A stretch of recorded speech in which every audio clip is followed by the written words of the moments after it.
Next है हमारा induced electric field.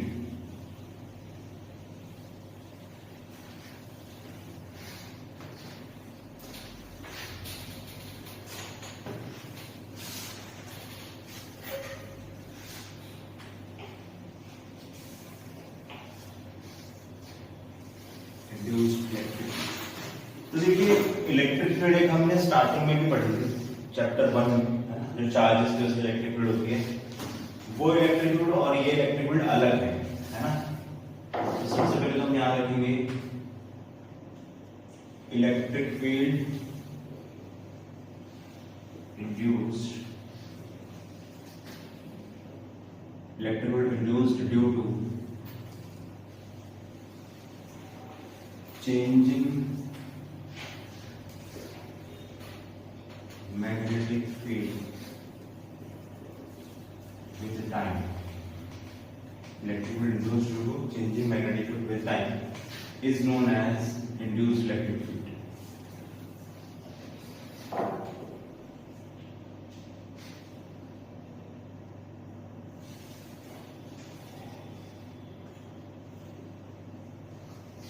Right? And induced electric field is different, ये आप साथ के नोट डाउन करते जाओगे ना, is different from electric field due to charges.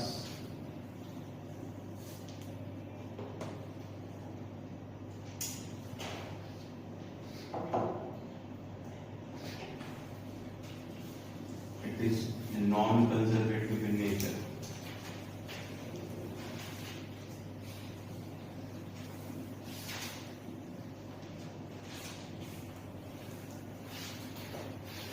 It forms closed loop.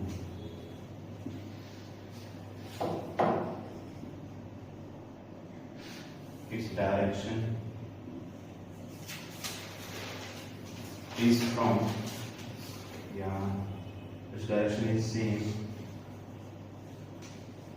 as that of direction of induced current.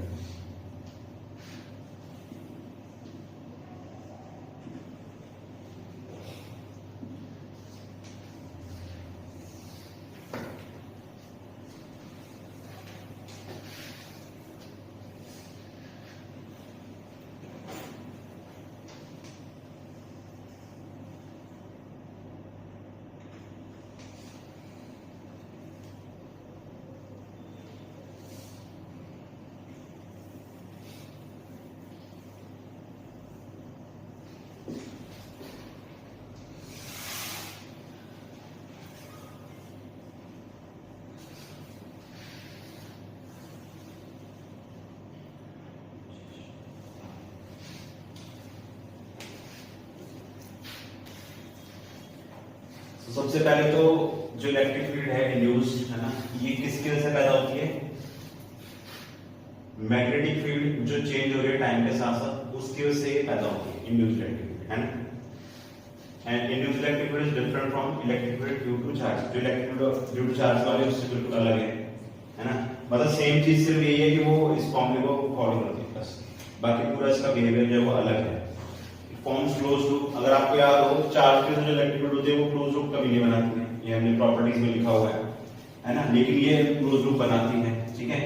जो charges वाली electric field होती है वो कंजर्वेटिव इन नेचर होती है ना, because electric forces conservative in nature.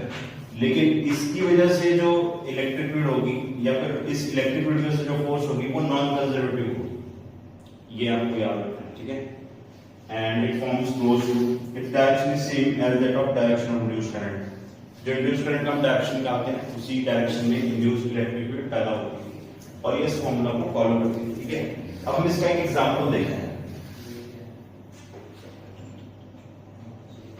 Suppose ये एक रिंग है और मैग्नेटिक फील्ड जो प्रेजेंट है इनसाइड द रिंग रीजन, इस रीजन के अंदर मैग्नेटिक फील्ड प्रेजेंट है, ठीक है। हम कैलकुलेट करना चाहते हैं induced electric field inside the ring, यानी कि इस पॉइंट पर आर डिस्टेंस में, इस पॉइंट पर E इंड्यूस्ड इनसाइड, और फिर हम कैलकुलेट करेंगे E इंड्यूस्ड आउटसाइड। इसको हम R1 डिस्टेंस मानेंगे। This is E induced outside. तो जहां पर हमने इलेक्ट्रिक फील्ड कैलकुलेट करनी है वहां पर हमने वो जो उसका पेरीमीटर है, ठीक है, सर्कल का R डिस्टेंस पे जहां पर हमें इलेक्ट्रिक फील्ड निकालनी है वो हमने बना लिया। सेंटर से R डिस्टेंस पे इलेक्ट्रिक फील्ड निकालनी है इनसाइड द रिंग, ठीक है, तो वो हमने R डिस्टेंस पे ही पॉइंट मान लिया, और यहां से R1 डिस्टेंस पे इलेक्ट्रिक फील्ड निकालनी है, यानी कि आउटसाइड द रिंग वहां पर हमने R1 डिस्टेंस माना, राइट, ठीक है। अब इसको कैलकुलेट करने का फॉर्मूला क्या है? इंड्यूस्ड इलेक्ट्रिक फील्ड फॉर्मूले का कैलकुलेट करने का फॉर्मूला है E dot dl integral minus d phi by dt, ठीक है। अगर आप ध्यान से याद रखोगे तो minus D phi by dt induced EMF है ना, तो मैग्नेटिक फील्ड चेंज होगा तो उसके वजह से फ्लक्स भी चेंज होगा, राइट, है ना। तो सपोज यहां पर हमें बोला गया है मैग्नेटिक फील्ड जो है it is alpha into T, means it is time varying magnetic field,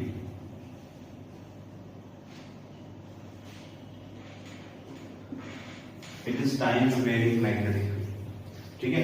time varying magnetic field है तो अब इसकी वजह से इलेक्ट्रिक फील्ड जो पैदा हो रही है वो हमें कैलकुलेट करनी है, ठीक है। कैसे करेंगे देखिए, फर्स्ट केस 1 इनसाइड, तो E dot dl integral minus D by D T of phi का मतलब होता है बी ए कॉस थीटा। जो ये लूप है इसका एरिया वेक्टर अंदर है और मैग्नेटिक फील्ड जो है वो भी अंदर की तरफ है, दोनों इसमें एंगल 0 डिग्री होगा, तो cos 0 डिग्री 1 होता है, तो हो जाएगा minus D by D T of B. Area constant है और cos 0 डिग्री ये भी कांस्टेंट है, तो हमने डिफरेंशिएशन से बाहर निकाला। और यहाँ पर जो इंड्यूस्ड इलेक्ट्रिक फील्ड होगी वो यूनिफॉर्म होगी, तो हमने इसको इंटीग्रेशन से बाहर निकाल लिया है। आपको याद होगा जैसे हम गॉस लॉ लगाते हैं या एम्पियर सेपरेटल लॉ, उसमें भी हम ये जो एक्सप्रेशन होता है इससे इसको हम बाहर निकालते हैं, तो हमने बाहर निकाल लिया और ये रह गया डीएल इंटीग्रल। डीएल का जो इंटीग्रेशन है ये हमें क्या बताता है? बेसिकली जो एरिया पैरामीटर है, पैरामीटर जहां पर आप जिस पॉइंट पर इलेक्ट्रिक फील्ड निकाल रहे हैं, यानी कि अभी हम इनसाइड की बात करें तो ये वाला जो r डिस्टेंस है यहां पर ये जो हमने लूप बना रखा है, ठीक है, इमेजिनरी लूप, इसका पैरामीटर है, तो ये हो जाएगा E इंड्यूस्ड 2 पाई r, ठीक है। अच्छा dp बाई dt का मतलब है ये जो हमारे मैग्नेटिक फील्ड है इसको आप डिफरेंशिएट कर दो, अल्फा बचेगा, है ना, तो ये अल्फा आ गया, एरिया जो हो जाएगा पाई। अच्छा यहाँ पर एरिया किसका लिखेंगे? जिस सर्कल का हम ले रहे हैं, हाँ, मतलब जिस सर्कल की आप बात कर रहे हो, जिस r डिस्टेंस पे आप इलेक्ट्रिक निकालना चाह रहे हो उसका आपको एरिया लिखना है, तो ये पाई r स्क्वायर cos 0 डिग्री 1 हो गया, तो pi into r cancel out हो गया, तो आंसर आ गया minus alpha r divide by 2, ये इंड्यूस्ड इलेक्ट्रिक फील्ड, ठीक है। और हमें इसका मॉड लेना है, राइट, तो डी बाई डी की वैल्यू अल्फा, एरिया हो जाएगा पाई आर स्क्वायर cos 0 1, पाई और आर कैंसिल आउट हो गए, ठीक है। It becomes formula of induced electric field inside की बात हो रही है। केस 2 आउटसाइड 0 रहेगी ना, क्योंकि मैग्नेटिक फील्ड है।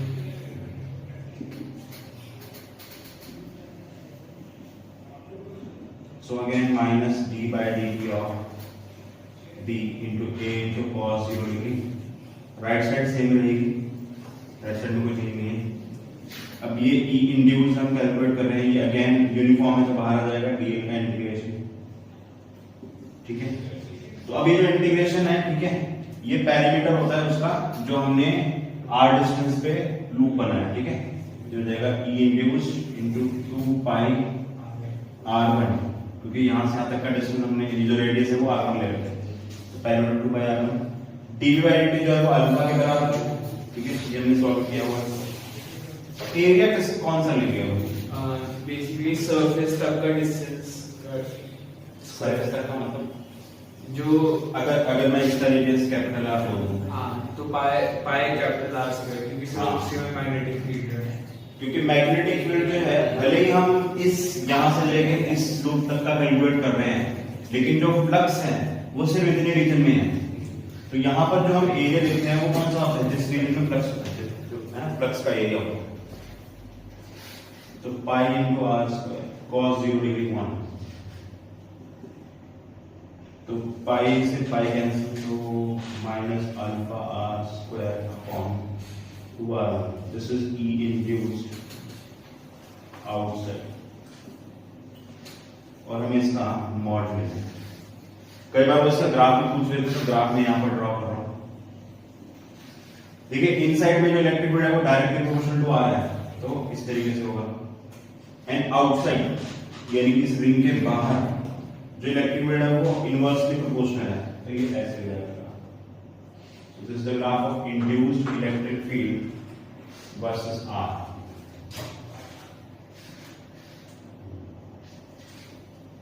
ठीक है।